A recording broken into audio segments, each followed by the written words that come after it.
안녕하세요. 생명의 빛 광성교회 이춘태 목사입니다. 여러분 믿음 생활 하시면서 영적으로 충만하기를 원하시죠? 영적으로 충만하게 신앙생활 하려면 비결이 있습니다. 성령의 충만함을 늘 받는 것이죠. 어떻게 성령 충만할 수 있을까요? 성령님을 간절히 구하여야 되는데 구한다고 성령의 기름 부음이 오는 것은 아닙니다. 성령님이 기름 부어지는 영적인 통로가 있습니다. 초대교회에서는 성령님을 기름 부음 받아서 충만해질 수 있는 세 가지의 영적인 통로가 있다고 가르쳤어요. 첫 번째는 예배 생활입니다. 예배를 통해서 주의 영이 찬양하고 기도하고 주님을 경배할 때 아주 강력하게 임하였습니다. 두 번째는 교회 생활입니다.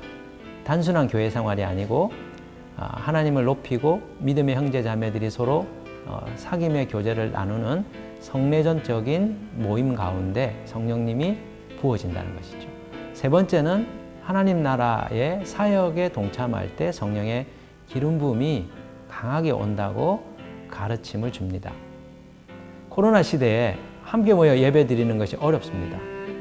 혼자 마음으로 잘 믿으면 되지 않느냐 이런 얘기들을 하십니다. 맞습니다. 마음으로 하나님을 진실하게 믿는 것이 가장 중요하지요.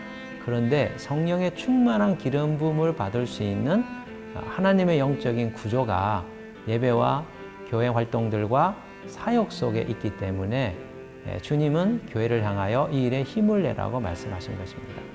오늘 하루 주의 영의 기름 부음을 받으셔서 충만한 삶을 사시는 여러분들 되시기를 축복하고 그 일을 위하여 예배와 성도들과의 교제와 주님의 나라를 위한 봉사하는 일에 여러분들이 좀 더 적극적으로 참여하시는 하루가 되기를 바랍니다. 나의 도움은 어디서 올까? 시편 121편 1절 2절. 내가 산을 향하여 눈을 들리라. 나의 도움이 어디서 올까? 나의 도움은 천지를 지으신 여호와에게서로다.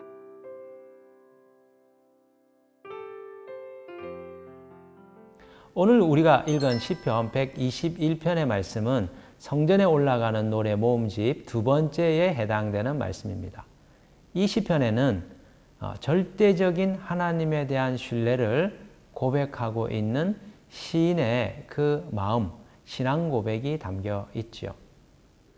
오늘 본문은 두 부분으로 나뉘어져 있습니다. 1절로부터 2절의 말씀은 내가 산을 향하여 눈을 들리라. 나의 도움이 어디서 올고 나의 도움은 천지를 지으신 여호와에게서로부터 온다라고 하는 고백을 담고 있죠. 절대적인 도움의 그 대상이 여호와 하나님이심을 고백하고 있습니다. 그리고 3절로부터 나머지 부분들은 왜 그가 이 여호와 하나님을 절대적으로 의존하고 의지하는지 그 이유가 나오죠. 여호와 하나님은 우리를 졸지도 않고 주무시지도 않으시면서 우리를 지키시고 보호하시는 하나님이시라는 것을 그가 그 근거로 제시하고 있습니다. 1절에 보시면 내가 눈을 들어 산을 향하여 바라보리라 이렇게 얘기하는데 여기서 말하는 산은 예루살렘 성이 있는 시온산을 이야기하는 것이죠. 이 시온산에 하나님의 성전이 있기 때문에 시온은 하나님의 임재가 있는 곳, 하나님의 보좌가 있는 곳이라고 하나님 백성들, 이스라엘 백성들은 굳게 믿었습니다. 그는 그 하나님이 시온성에 계시기 때문에 나는 그 성을 바라보겠다. 하나님을 향한 신앙의 표현을 이렇게 시적으로 표현하고 있는 것이죠. 그런데 그가 이렇게 하나님을 의지하는 이유가 무엇입니까? 절대적인 하나님의 도움만을 바라보는 이유가 무엇입니까? 하나님은 나를 지키고 또 지키시는 보호하시는 분이시라는 것을 그가 굳게 믿고 있기 때문입니다. 3절로부터 8절을 자세하게 뜯어보시면 지키신다는 표현이 6번에 걸쳐서 나옵니다. 계속하여서 반복해서 표현하고 있는 것이 여호와께서 나를 지키신다, 우리를 지키신다 강조하고 있죠. 그러면 어떻게 여호와께서 우리를 지키십니까? 졸지도 아니하시고 주무시지도 아니하신다고 표현합니다. 자, 4절 한번 보겠습니다. 4절 보겠습니다. 이스라엘을 지키시는 이는 졸지도 아니하시고 주무시지도 아니하시리로다. 24시간 우리를 지킨다는 것이죠. 5절에 보시면 여호와는 너를 지키시는 이시라. 여호와께서 내 오른쪽에서 내 그늘이 되시나니 우리의 오른쪽에서 그늘이 되어 주신다. 우리를 지키고 보호해 주신다. 오른쪽은 힘을 상징하는 자리거든요. 우리의 힘이 되어 주신다는 말씀입니다. 6절에 보시면 낮에 해가 너를 상하게 하지 아니하며 밤의 달도 너를 해치지 아니하리로다. 해가 우리를 상하게 하지 못하게 하시고 밤의 달이 우리를 해치지 못하게 하시겠다. 예, 자연이 우리를 해치는 것, 그리고 사람이 우리를 해치는 이 모든 것들로부터 우리를 지키고 보호해 주시겠다는 것이죠. 그렇다면 이 시를 수집한 편집자는 왜 성전에 올라가는 노래에 이 시를 담아두고 있는 걸까요?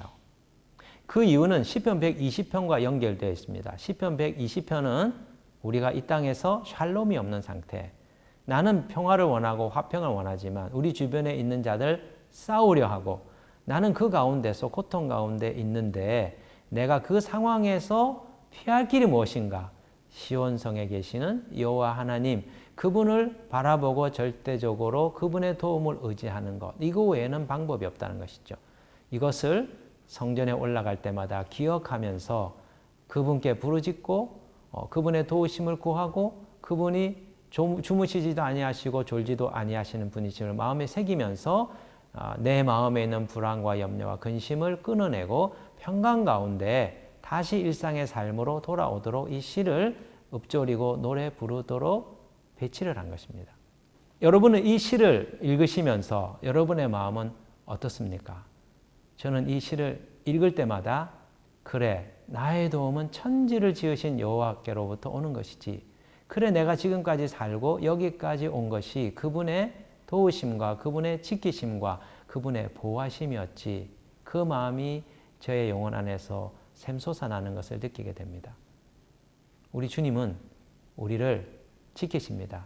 우리 오른편에 계시며 우리의 힘의 근원이 되어주시고 모든 환난과 모든 재난과 모든 재앙에서부터 우리를 건지시고 지켜주시는 분이시라는 것이죠. 이 믿음 때문에 우리가 찾는 영적인 공간이 있습니다. 그것이 무엇이죠? 예배입니다. 이스라엘 백성들은 절기 때마다 또 그들이 하나님을 갈망할 때마다 시온성에 올랐습니다. 그곳에서 천지를 지으신 여호와 만군의 하나님을 찬양하고 경배하고 예배하였고 그리고 자신의 여러 가지 고통과 어려움을 하나님 앞에 토로하면서 단원의 기도를 그분께 올려드렸죠. 예배는 우리의 시온성입니다. 오늘 눈에 보이지 않는 우리의 시온이죠. 내가 눈을 들어 산을 향하여 눈을 들리라. 우리가 눈을 들어 보아야 될 것이 어디입니까? 우리의 믿음의 공동체가 함께 모여 하나님을 예배하는 그 영적인 공간입니다. 그런데 우리가 우리의 영적인 시온인 예배를 향하여 나아갈 때 우리의 마음의 태도를 분명하게 하는 것이 중요합니다. 저의 삶을 되돌아보면 젊은 시절, 어린 시절 하나님 앞에 예배 드리러 나아갈 때 제 마음의 상태가 잘못되었다는 것을 오늘 이 말씀을 보면서 깨닫게 됩니다. 우리는 예배에 나아갈 때 어떤 마음으로 갑니까? 오늘 이 시편을 기록하고 있는 저자처럼 간절한 마음으로 내가 눈을 들어 산을 바라보겠다. 나의 도움이 어디서 올까? 끊임없는 그 영적인 도움을 갈망하는 마음으로 예배에 나아가실까요? 그렇지 못할 때가 많습니다. 우리는 시온을 향하여 나아가지만 하나님을 간절히 찾기보다 사람을 많이 더 주목합니다. 또 우리는 목회자의 설교에 너무 많이 의존합니다. 하나님이 아니라 사람이 내 눈에 더 많이 들어오는 것이지요.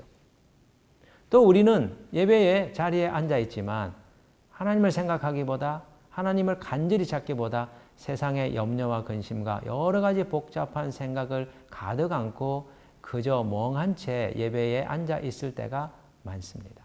예배에 나아갈 때 어떠해야 될까요? 첫 번째는 하나님을 먼저 생각해야 됩니다. 먼저 그분을 마음에 떠올리십시오. 그분은 이미지가 없으신 분이시지만 가장 사랑이 많으시고 가장 자비로우시고 보이지 아니하시지만 내 곁에 계시고 내 어깨에 손을 얹으시고 내게 사랑한다고 말씀하시고 따뜻한 미소로 내게 다가오시는 분이심을 떠올리십시오. 두 번째는 이 예배 가운데서 마음으로 주님께 말씀을 드리십시오. 대화를 시도해 보십시오. 주님, 제가 이런 마음의 번민을 안고 당신께 나왔습니다. 나의 도움이 되시는 천지를 지으신 여호와 하나님, 당신은 내 문제를 얼마든지 해결해 주실 수 있습니다.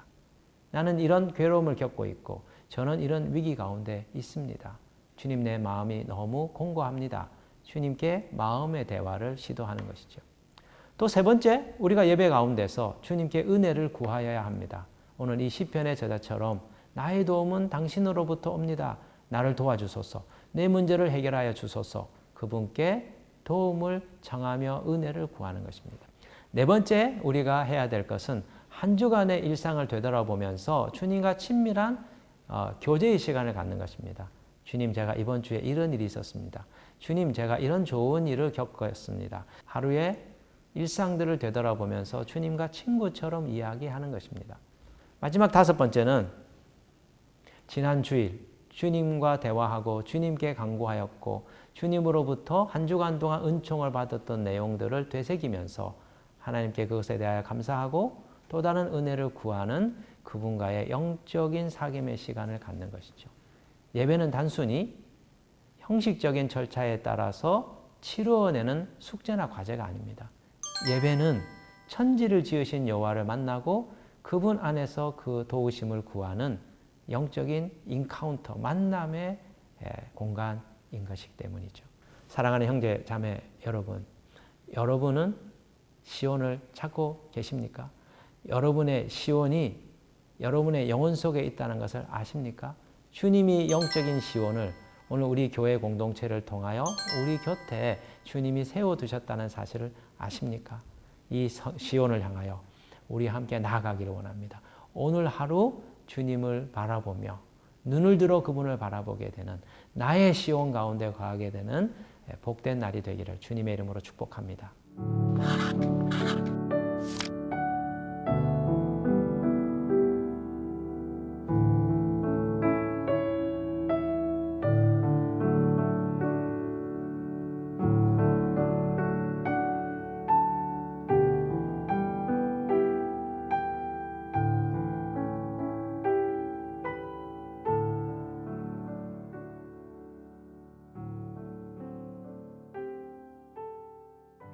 우리의 도움이 되시는 천지를 지으신 여호와 하나님 아버지, 우리가 화평이 없는 세상 가운데 살지만 당신의 그늘 아래 우리의 산성이 되어주시는 당신의 품 안에서 살 수 있어서 너무나 고맙고 감사합니다. 내가 눈을 들어 산을 향하여 바라보겠습니다. 나의 시온 안에 계시는 여호와여, 우리 교회 공동체 가운데 계시는 여호와여, 내가 예배 가운데 거할 때마다 나를 만나주시고 내가 찾고 부르짖을 때 주님 임하여 주셔서 주의 도우심이 내 삶에 있다는 것을 보게 하시고 깨달아 알게 하시옵소서. 주님을 온 땅 가운데 나누고 전하는 복된 하루가 되도록 축복하여 주옵소서. 예수 그리스도의 이름으로 기도드립니다. 아멘.